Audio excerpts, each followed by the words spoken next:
हिंदी अगर पढ़े हुए होंगे तो शुरुआती के ही 2-3-4 क्वेश्चन आपको व्याकरण में बिल्कुल घबराना नहीं है, बिल्कुल चिंता नहीं करना है, क्योंकि व्याकरण बहुत ज्यादा से ये क्वेश्चन आएगा। उसके बाद भगत सिंह एक लेख एक पत्र का रोज मार्क फॉर्म आने वाला है। तो इन तमाम चीज़ों को के लिए आपको क्या करना पड़ेगा कि एक दीर्घ क्वेश्चन बनाने के लिए आपको 2 पेज की आवश्यकता होगी, 3 दीर्घ बनाना है तो 6 पेज कम से कम। दोस्तों नमस्कार, मैं हूं गुरुदेव कुमार पटेल और जीके स्वागत करता हूं मैं अपने क्लास इंग्लिश सेक्शन में। जैसा कि आपको पता होगा कि इंटरमीडिएट आर्ट्स का हिंदी का एग्जाम हो चुका है, अभी भी इंटरमीडिएट साइंस और कॉमर्स का हिंदी का एग्जाम होना बाकी है। तो ये जो वीडियो आप देख रहे हैं, ये वीडियो उन विद्यार्थियों के लिए बहुत ही ज़्यादा महत्वपूर्ण है जो अभी साइंस और कॉमर्स में हिंदी का एग्ज़ाम देने वाले हैं। तो आप मेरे साथ बने रहे और उम्मीद है कि आप पूरा वीडियो देखिएगा तो निश्चित रूप से हिंदी का एग्ज़ाम साइंस वाले बच्चे और कॉमर्स वाले बच्चे ज़रूर हिलाकर रख देंगे। जैसा कि आपको पता होगा कि आर्ट में मैंने जो हिंदी का क्वेश्चन मेरे हाथ में जो आया है उसमें मैंने देखा कि उच्चारण स्थान से लगभग 4-5 क्वेश्चन उच्चारण स्थान से हैं हिंदी व्याकरण में। उसके बाद संधि विच्छेद है, उसके बाद शुद्ध अशुद्ध शब्द है, उसके बाद आपको समास है, समास भी बहुत ईजी है, प्रत्यय है, उपसर्ग है, यानी कुल मिला के हिंदी व्याकरण में वैसे भागों से बहुत ज़्यादा क्वेश्चन को ले लिया गया है जो आम तौर पर अमूमन चलते रहता है। और हिंदी किताब का ऑब्जेक्टिव की अगर बात करें तो वैसे मार्क की क्वेश्चन को लिया गया है जो आप जब मॉडल सेट पढ़ेंगे या फिर आप हिंदी अगर पढ़े हुए होंगे तो शुरुआती के ही 2-3-4 क्वेश्चन प्रत्येक चैप्टर से उसी को ऑब्जेक्टिव में डाल दिया गया है। जैसे किसी लेखक ऑथर पोएट का माता पिता का नाम, किसी का जन्म, किसको कौन अवार्ड कब मिला, ये या फिर कौन सा पात्र किस कहानी से है, ये सब अगर आपको अगर ध्यान है तो निश्चित रूप से साइंस रहे या फिर कॉमर्स रहे, अगर हिंदी का एग्ज़ाम आपको देना है तो उसमें आप बेहतरीन प्रदर्शन कर सकते हैं।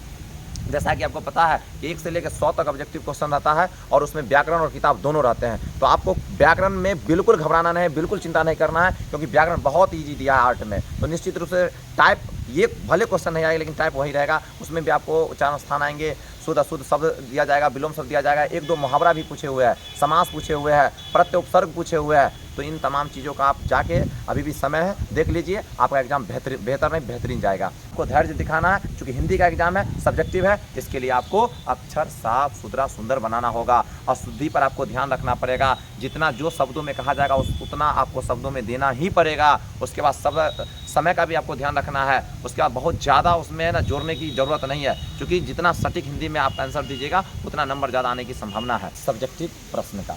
तो हमारे पास मौजूद है इंटर आर्ट हिंदी का सब्जेक्टिव प्रश्न जो इस बार पूछा गया है, जिसमें पहला पूछता है निबंध। निबंध में आया है मेरे प्रिय रचनाकार, हमारे त्यौहार, हमारे प्रिय खेल, समय का महत्व, मोबाइल, आधुनिक यंत्र, गंगा नदी।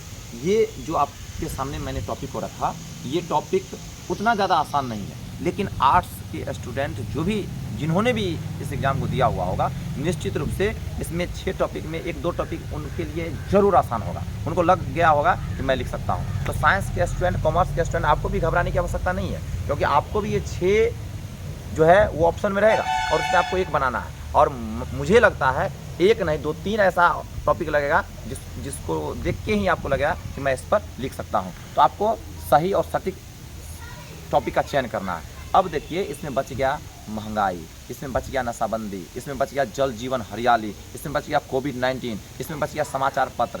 यही 5 टॉपिक आप देखिएगा, कहीं ना कहीं 1-2 टॉपिक इसी में से आपको निबंध में आने का पूरा संभावना है। उसके बाद अब बात करते हैं इसका दूसरा भाग जो दिया हुआ है व्याख्या।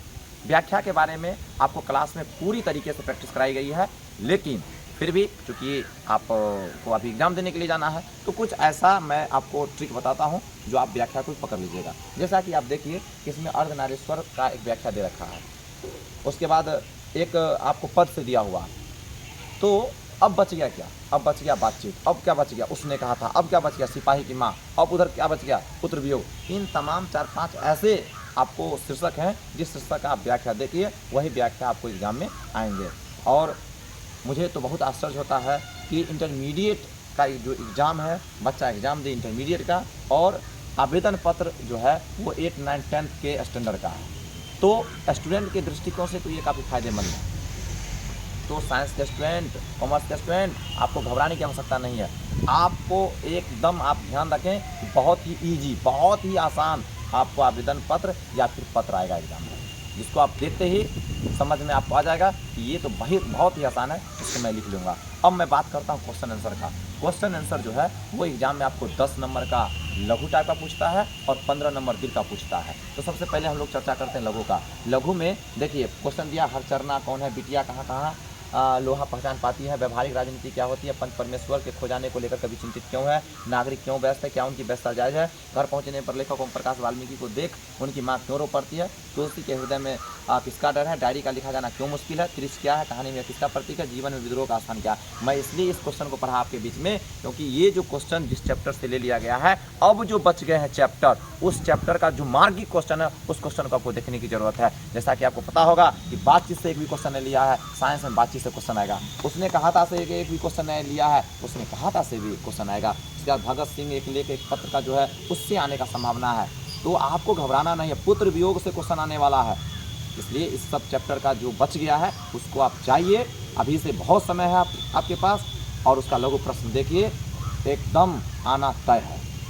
उसके बाद अगर दीर्घ की बात करेंगे तो दीर्घ के लिए मैं थोड़ा सा इंस्ट्रक्शन आपके बीच में रखना चाहूँगा, क्योंकि 5 नंबर का दीर्घ आपको 3 बनाना है, 6 क्वेश्चन रहता है। अब 6 क्वेश्चन 3 दीर्घ बनाना है, तो सोचिए कि छोटा आंसर लिखने के बाद आपको पूरा का पूरा नंबर नहीं देगा। इसके लिए आपको क्या करना पड़ेगा कि एक दीर्घ क्वेश्चन बनाने के लिए आपको 2 पेज की आवश्यकता होगी, 3 दीर्घ बनाना है तो 6 पेज कम से कम, मिनिमम अगर 6 पेज लिखते हैं तो निश्चित रूप से नंबर ज़्यादा से ज़्यादा आने की संभावना, उसमें कटेगा नहीं। अगर आप कम आंसर लिखते हैं तो आपको नंबर उसमें घट सकता है, क्योंकि लिटरेचर पेपर है हिंदी का और उसमें नंबर लाना उतना ज़्यादा आसान नहीं है। इसके लिए आपको काफ़ी ज़ोरों से मेहनत करना पड़ेगा। तो इसमें मैं आपको कुछ बता दूं कि जूठन का ये जो है सारांश वो पूछ दिया। ये दीर्घ जो है ना, उसमें आपको या तो सारांश या तो भावार्थ पूछेगा। इसमें आपको 3 पकड़ना है, यानी किसी कहानी का सारांश हो या फिर किसी कविता का भावार्थ हो।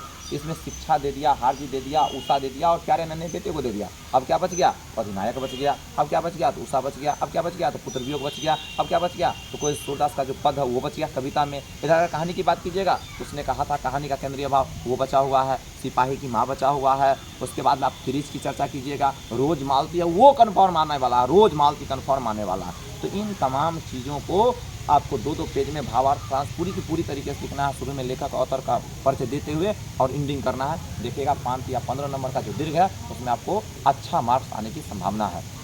उसके बाद अंत में पूछता है संक्षेपण। संक्षेपण का मतलब ही होता है कि निचोड़, यानी जो भी चीज़ उसमें दिया हुआ है उसका निचोड़ रूप आपको यहाँ पर लिखना है। इसके लिए आपको सबसे पहले बढ़िया तरीके से इसको आपको पढ़ना है। पढ़ने के बाद आप ये देखिए कि ये चीज़ किसके बारे में दिया हुआ है। अगर आपको ये चीज़ पता चल जाएगा ये चीज़ इसके बारे में दिया हुआ है, तो उसी संबंध में आपको एक छोटा सा शीर्षक बनाना है। उसके बाद जितना शब्द है उसको गिन के पूरा लिख दीजिए, कुल शब्दों की संख्या, आप फिर नीचे में संक्षेपण कितने शब्दों में क्या है बटा यानी भाग 3 देके, उसके बाद आपका संक्षेपण हो जाएगा, मुझे पूरा यकीन है। अगर इन तमाम चीज़ों को अगर आप अक्षरशः पालन करते हैं तो निश्चित रूप से आपका हिंदी का एग्ज़ाम बहुत ही बेहतर नहीं बेहतरीन होगा, ये मुझे पूरा विश्वास है। बस जाते जाते मैं आप तमाम छात्र छात्राओं से ये अपील करते हुए अपनी वीडियो को समाप्त करूंगा कि आपका हिंदी का परीक्षा है ना, हिंदी मतलब कि सुस्पष्ट सुंदर, जितना अक्षर सुंदर हो सके, यानी आप जो नंबर लीजिएगा वो आपको टीचर को प्रभावित करके नंबर लेना है। इसके लिए आपका अक्षर साफ होना चाहिए, क्लीन होना चाहिए, आपको अशुद्धि पर ध्यान रखना है, कटकुट नहीं करना है। इन तमाम चीज़ों को आप ध्यान रखिएगा तो मुझे पूरा यकीन है कि आप परीक्षा बेहतरीन तरीके से दीजिएगा, बेहतरीन तरीके से जाएगा भी, और आप जब रिजल्ट आएगा तो आपके मन के अनुरूप आएगा, ये मुझे पूरा विश्वास है। बाकी आपने मेरा यह वीडियो देखा, मेरा यह प्रयास कैसा लगा आप ज़रूर बताइएगा। तब तक के लिए बहुत बहुत आप सबों को धन्यवाद। एक बार फिर से आपको आगामी हिंदी परीक्षा के लिए बेस्ट ऑफ लक।